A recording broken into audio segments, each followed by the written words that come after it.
Hi, this is Matt. This is Mental Model Monday number 29, and today we are going to be talking about Monte Carlo simulations, which are an excellent, really powerful computer modeling tool to help you decide in uncertain situations what the highest value or highest expected value opportunity will be or decision will be. Really, really powerful tool.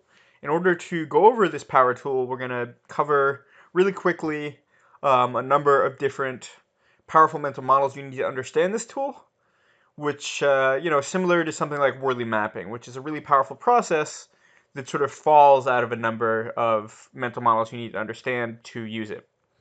So the first thing we're going to talk about is this idea of Bayes theory and Bayesian epistemology. So Bayes theory is a mathematical formula that tells you the basic idea behind it is if I am sure of something to some amount and I get new information, how much should I update my sureness or my probability of that thing happening based on this new information? So it mathematically tells you how you should update your views given new evidence. Pretty cool, pretty ideal thing, but the really important thing here is that you can actually have probabilities for things happening. Once you start thinking in this way, you start realizing that you can think about something based on my knowledge. How likely is this to happen? Versus trying to logically say this is true or this is not true. Say, oh, I'm 70% sure this is true given the information. When I get new information, I can update that, or maybe I understand new implications of the information already has. I can update that. That's one of the keys to understanding how this all works, is having an ontology in which the edges that connect your concepts together can have probabilities to them. It's not just is or is not. It's 70% sure due to these things. As we get new information or we understand new implications of the information we currently have, that number updates. So that's the first mental model is this Bayesian sort of epistemology that you need in order to understand that things can be more or less likely. From there, the next thing to understand is calibration, which is how do you know that your percentages are good? When they refer to one-off events, when you say, I'm 70% sure of this, but I'm 70% sure that Trump is not going to get elected, and then he does get elected. What does that say about you? How do you know how good you are at these things? How do you know these things mean anything? And the way you understand that is calibration. So what calibration says is that if you are 70% sure of something, or of all the things you're 70% sure of, about 70% of those should turn out to be true or should turn out to happen. So the idea behind calibration is that mathematically, when you say you're 70% sure of something, you know it's going to happen about 70% of the time, because this feeling that you have of 70%ness is has been shown over and over to calibrate to this actual 70% confidence interval. So once you understand this idea of calibration, which is saying, again, if I say something is going to happen X percent of the time, then X percent of those things that I say will happen the amount of time. If I say something is 50% likely, 50% of the things that I say are 50% likely will happen, 50% won't. Easiest way to understand calibration. And there are ways to get better at calibration. We'll go over that at some other time, like the equivalent bet technique, the absurdity test, practicing. All of these are ways to get better calibrated. People tend to be overconfident. But just know that there are ways to get people calibrated. If you want to use Monte Carlo simulations, you want to do them with calibrated experts, with people who have domain knowledge and have been shown that when they give confidence interval, so I'm 90% sure that the number is between this and this, it will happen 90% of the time. So that's the second big thing you need to understand after the Bayesian epistemology is what calibration is. In order to understand what Monte Carlo simulations are doing, you need to understand that you can get people more calibrated such that the numbers they're putting into Monte Carlo simulations are more accurate.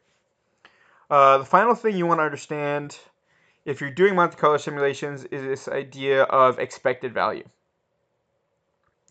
So once you have this Bayesian epistemology that says X will happen, that you can say this will be, I'm 90% sure that we'll have this outcome, and I'm 10% sure that we'll have this outcome. Then you can apply that to figuring out what the overall value of that thing is by using simple probability theory. So the expected value says that if you multiply the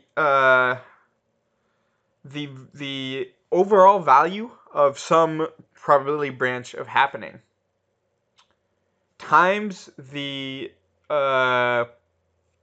percentage chance of that happening, that shows you the expected value for that thing. So if you play that game many times, you are most likely to converge on that value over time, on average.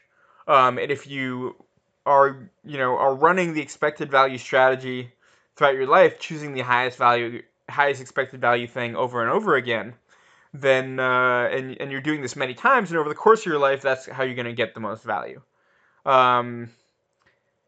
There's some nuance there. There's stuff like the Kelly criterion, which tells you sort of given your current stake how much you should bet and all this other stuff. But expected value is very easy to understand, and it's a good way to think about life. What is the probability of this happening? What is the outcome? 10% chance of this business succeeding. It's $1 million. It's $1 million opportunity over the next 5 years. 10% of $1 million. This opportunity is worth $100,000. So you can find out again in uncertain situations which opportunity to take by understanding this expected value thing. So we understand expected value. We understand Bayesian epistemology, and we understand the idea of calibration. Now, what a Monte Carlo simulation is it says, how can we combine all these together and make decisions that have multiple steps and multiple areas for uncertainty, and combine them to figure out the highest expected value opportunity in any given situation, or even just giving us an answer. So what a Monte Carlo simulation does is I'm choosing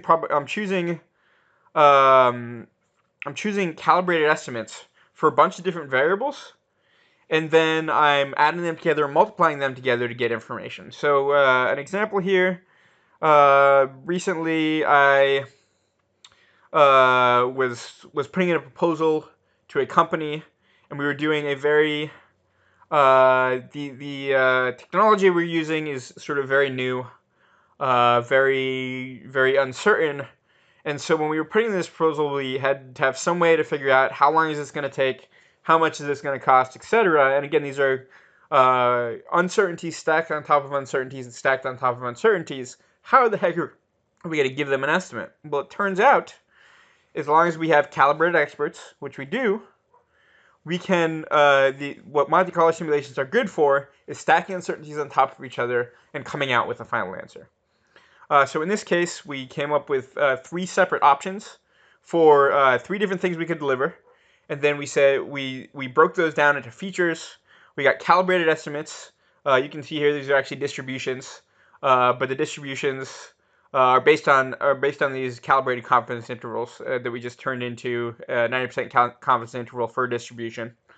So we took all the different features. We said, okay, option 1 has these features. Let's combine those all together We know it's going to take between X hours and X hours for each of these.